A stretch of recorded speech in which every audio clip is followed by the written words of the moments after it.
how to sleep better and improve your sleep hygiene. In this video, I'll be sharing with you 7 tips that you can implement tonight that will help you sleep better, improve your sleep hygiene, and ensure that you get a good night's sleep. And guys, make sure that you stay to the end because I will share with you a bonus tip that has massively helped me and my clients. So by now, you already know that sleep deprivation can cause all sorts of health issues. Whether that's low levels of energy, mood swings, the ability to focus at work, and it can even impact things like weight loss and for people that are wanting to build muscle. So if you're someone that's interested in living a healthier lifestyle, start prioritizing your sleep hygiene and start to sleep better. So let's dive straight in with tip number 1, and that's sleep schedule. One of the most powerful things that you can do is having a sleep schedule that you can stick to. This means going to bed and waking up at the same time every day, and yes, that does include weekends. What this will do is help you regulate your circadian rhythm. Your circadian rhythm is like your body's natural body clock, and it's responsible for regulating the wake and sleep cycle within a 24-hour window. If you get this right, you start to see the benefits quite early on. Tip number 2, stop caffeine past 12 p.m. Now look, I know this one can be tough, and trust me, I love my coffee, but here's the main thing that most people don't know about. Caffeine has a half-life of 5 hours, which means it takes the body 5 hours to eliminate half of that substance. So what that actually translates to is every time you have a coffee or any other caffeinated drink, it's going to take your body roughly 10 hours to fully eliminate that chemical from your body. So if you're having coffee after lunch and wondering why you can't sleep, do the maths.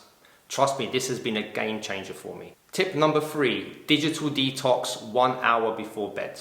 I'm sure you've already heard about how blue lights and bright screens can negatively impact sleep. There's plenty of data now to back this. This affects a hormone in our body called melatonin, which is responsible for making us feel sleepy. But what I would like to talk about is both the psychological and physiological effect this has on sleep. The main issue with screens on our phones, laptops and TVs is that they produce a type of light which is very similar to midday sunlight. And what does midday sunlight indicate to the body?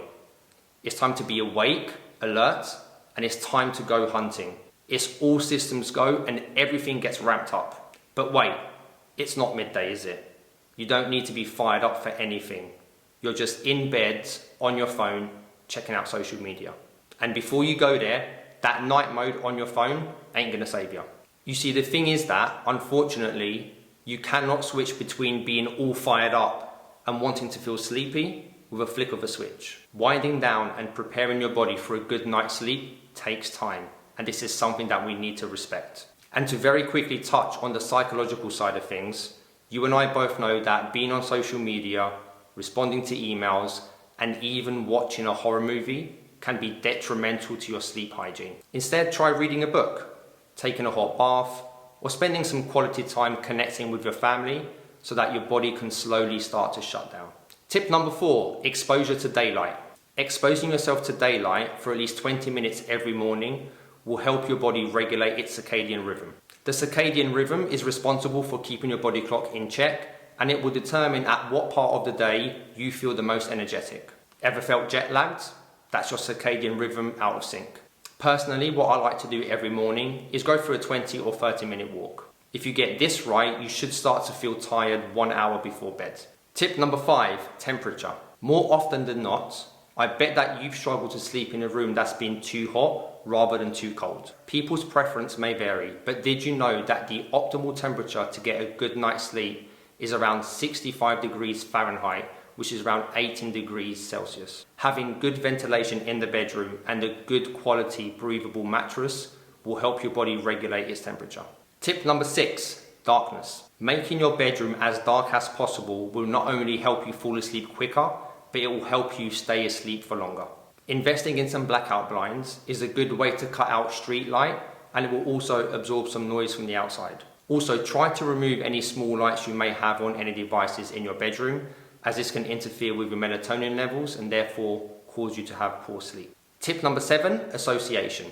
In my opinion, this one gets overlooked and most people don't talk about it. Our brain is very good at associating habits and patterns. And for your brain, Your bedroom should only be associated with good sleep. If you start taking your laptop into your bedroom and start sending the odd work email, even if it's just a couple of times a week, your brain will very quickly pick up that this is a place of stress, tension, and all in all, a place of work, not a place for rest and relaxation. The same applies for when you're on your phone or even watching TV in bed.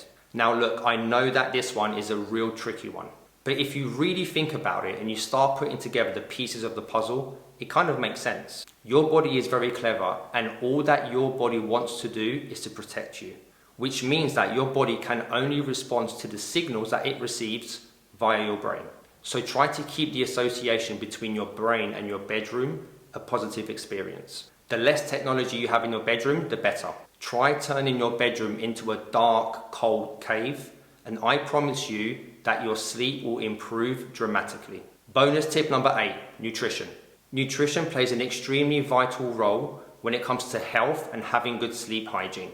This is an extremely complex topic, and I've already made a short video demonstrating the types of foods that I eat in order to stay fit and healthy.